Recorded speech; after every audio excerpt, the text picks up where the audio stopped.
Hey everybody, Brayson here again with Animal Services. Right now in my hand, I've got a Texas horned lizard. You guys might have actually heard them being called horny toads or horned toads in the past, and that's because if you can take a look at them, they actually kind of have the body very similar of a toad. But in fact, they are actually reptiles. They are not toads, they're not frogs. They are reptiles, they're lizards.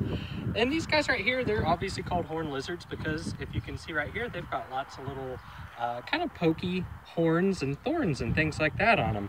And what that is it's kind of a defense mechanism against anything that's actually going to try and hurt them. It makes snakes and things like that really hard to actually attack and grab onto them. And birds of prey too, if they feel something poking them, they're probably not going to hurt them. Now what's awesome about these guys, they're actually a protected species of animals.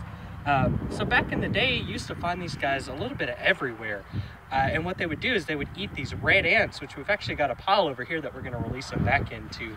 Well, when the red ant population started to decline due to the introduction of the invasive fire ant species, these guys started taking a decline in their numbers as well. So when we're doing things like putting up new buildings and things like that, you're actually going to see a decline of these little guys. And we found this guy pretty much in our backyard, and the only reason we're moving him is because we don't want any dogs or any other animals to hurt him. So they are a protected species, like I said. They're actually the state reptile of the state of Texas. And because they're protected, that means that we can't really be moving them, handling them, keeping them, or selling them or anything along those lines.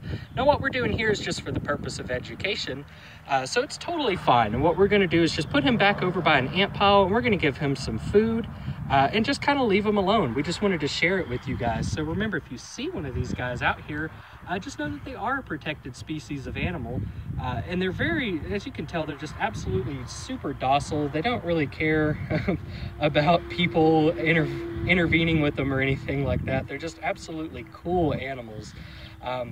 And another defensive mechanism of these guys too, and they probably won't really do it, but they actually can, in their little eyes, they have these pockets that they can actually shoot a little bit of blood out of their eyes, believe it or not. So that's another really cool defense mechanism that these guys have. Other than that, really, they're just absolutely incredible, and they're very docile animals. This guy right here, he's a little strange in the sense that he doesn't really have any horns on top of his head, as you'll see a lot of other specimens do. So this is actually the fourth one that we found in our backyard, and the only reason we moved these guys is just to make sure that they're safe. Our dog, he likes to think everything smaller than him is kind of a squeaky toy, so we want to be safe and, you know, try not to harm these little guys because they're absolutely incredible.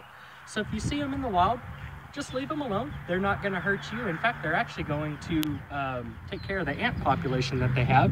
As a matter of fact, we're going to go ahead and release this guy right next to a red ant pile that we found and see if maybe we can get some video of him eating. All right, little fella. There's some food source for you. Oh no, he has no interest. He just wants to get away from us, but that is totally okay.